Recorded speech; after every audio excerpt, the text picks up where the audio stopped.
I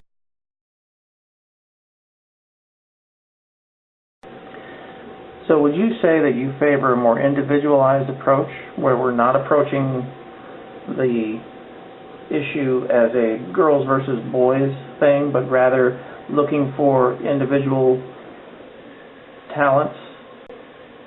definitely think we need to look at it as an individual thing.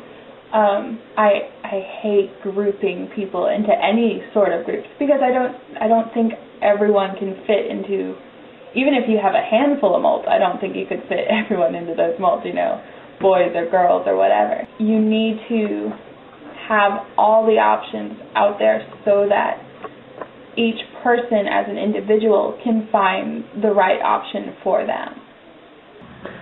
So what do you think specifically should be done to help girls find their career?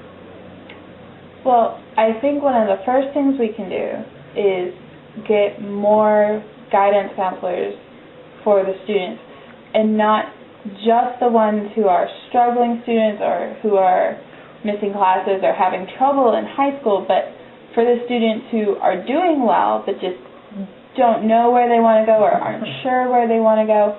So you think that the contact with guidance should come before their senior year in high school?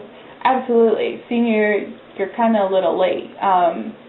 You could even go onto the Engineer Girl website and they'll tell you you need to take these classes if that's what you want to do. So students need to figure out what they want to do prior to taking these classes so that they can take the right ones. It needs to start more in middle school, 6th, 7th grade. Okay, so what else do you think can be done to help girls and just students in general find their way to their career while they're in high school? We have things like career day or take your daughter to work day or whatever, but those are only 1 or 2 days out of the year. That's not enough to go over everything.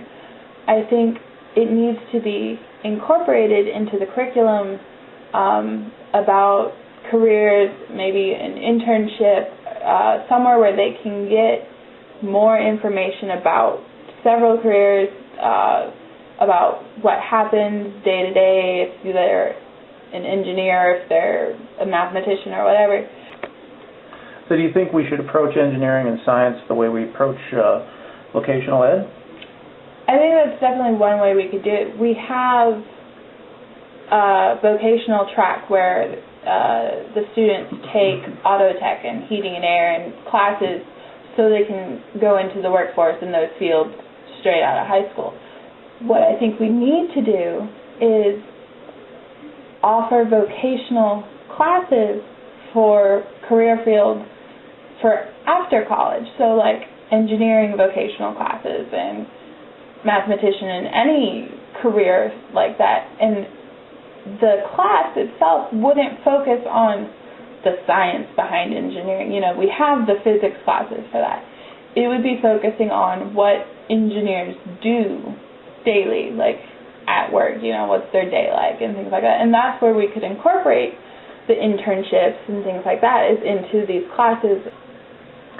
So why do you think your approach is better than either Engineer Girl or the idea that you shouldn't even bother trying to talk to girls about engineering because they're just different from boys? Well, my issues with those approaches is like you have Engineer Girl who says girls are different, so we're going to attract them differently than we would boys because that's just how we have to get their attention. I think if you think girls can be engineers and you want to pull them into the field, treat them like they're intelligent enough to be engineers. You don't need to dumb down the material on your website to attract the girls. And then with the other approach, with thinking they're just different and you're just not going to get their attention, I think that's ridiculous. We have several female engineers who totally counter that, and I don't think you can group all girls into the same category and say, well, they're just different. They're not going to be engineers because they don't want to be. Some girls want to be engineers. Some girls don't. Not because they're girls or boys or whatever. It's just that person being a person doesn't want to be an engineer, or does want to be an engineer, or whatever.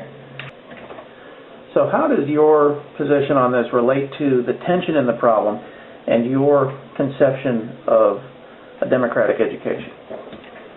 Well, the tension in the problem, for the most part, is more about people being politically correct. You have feminists who don't want to acknowledge there are any differences between boys and girls. And then you have these researchers and neurologists who are saying, well, there are differences and that's just the way it is, so don't bother. I think a democratic education needs to be individualized to each student. If a student wants to be an engineer, then that is what their education should help them work towards it. And so grouping them into girls or boys or whatever isn't part of my conception of a democratic education.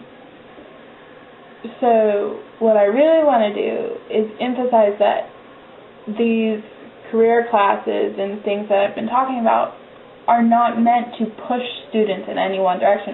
That's not what I think we should do. I think students should choose what they want to do, but I think we need to make all possible opportunities available to them so that they can make that decision and make it an informed decision.